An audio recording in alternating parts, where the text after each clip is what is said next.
Welcome to the WION podcast, where we explore fascinating stories and ideas from various fields. In this episode, we uncover the hidden global push behind the Iran-US ceasefire, as Donald Trump hints that China may have quietly pressured Tehran to come to the negotiating table. While Pakistan's role as mediator, which has been well established, Trump's statement about China's involvement signals another diplomatic development. Trump hinted that hears that China persuaded Iran to negotiate. Trump announced that he has agreed to pause bombing and attack of Iran for a period of 2 weeks. Soon after, Iran, in its statement, said that it has agreed to the request by the US for negotiations based on its 15-point proposal. It also said that the US has accepted the general framework of Iran's 10-point proposal. "I hear yes," Trump said in a telephone call when asked if Beijing was involved in getting key ally Tehran to negotiate a truce. It must be recalled that as Pakistan volunteered for the negotiations between Iran and the United States in the last week of March, China also issued several statements supporting peace in the region. A day after quadrilateral talks of foreign ministers from Saudi Arabia, Turkey, Egypt and Pakistan were held in Islamabad, on March 31st, Pakistan and China jointly announced a 5-point peace initiative calling for an immediate ceasefire and the reopening of the Strait of Hormuz. Additionally, the New York Times quoted 3 Iranian officials saying that Pakistan's push for a ceasefire was coupled with China's intervention at the last minute to show flexibility and defuse tensions. The Associated Press quoted sources saying that Beijing pressured Iran for a path of peace by working with intermediaries, including Pakistan, Turkey, and Egypt. The Chinese officials were constantly in touch with Iranian officials as the negotiations were evolving.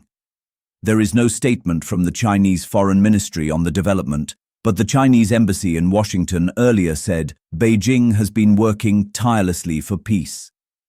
Mao Ning, a spokesperson for the Chinese Foreign Ministry, also said, "All parties need to demonstrate sincerity and quickly end this war that should not have happened in the first place."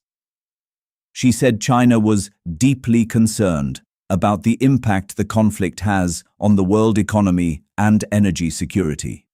A day before the ceasefire, China and Russia vetoed a UN resolution urging states to coordinate efforts to protect commercial shipping in the Strait of Hormuz. Trump is due to travel to Beijing in May to meet Chinese President Xi Jinping. He had previously postponed his March visit after the war started in Iran. The visit is scheduled for May 14th to 15. Trump described the upcoming meeting as a major and historic occasion, adding that he also intends to host Xi and his wife in Washington, D.C. later this year. "My meeting with the highly respected President of China, President Xi Jinping, which was originally postponed due to our military operation in Iran, has been rescheduled and will take place in Beijing on May 14th and 15th, Trump said on his Truth Social network. Officials from both the White House and China are currently completing arrangements for the meetings in both countries. "I look very much forward to spending time with President Xi in what will be, I am sure, a monumental event," Trump added. The White House confirmed the revised dates shortly before Trump's statement. The trip will mark Trump's first visit to China during his second term and is expected to focus heavily on improving strained trade relations between the two global economic powers. The two leaders last met in South Korea in October, where they agreed to ease tensions stemming from ongoing trade disputes initiated by US tariffs. Trump declared complete victory after the ceasefire was announced. He said that Iran can start rebuilding approximately 12 hours after he threatened to end civilization with attacks on Iran's power plants and energy infrastructure. In a telephone call with AFP, Trump said that the 15-point transaction has been mostly agreed on. The Republican president had said in his earlier announcement that Iran had given a 10-point proposal which was workable. Trump did not mention if he would go back to his original threats if the deal fell apart. "You're going to have to see," Trump told AFP. In a Truth Social post, Trump called it a major moment for global peace, adding that Iran is ready for it, they've had enough, and so has the rest of the world. It noted that the United States will assist in easing congestion in the Strait of Hormuz, with expectations of positive developments and economic opportunities ahead. The message also emphasized that Iran can begin rebuilding, while the US would be supplying essential resources and staying present to ensure stability.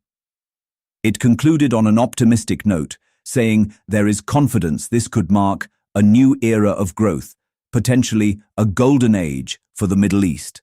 Thanks for tuning into this incredible story. If this episode resonated with you, don't forget to hit the like and subscribe button for more captivating stories to come. Stay tuned.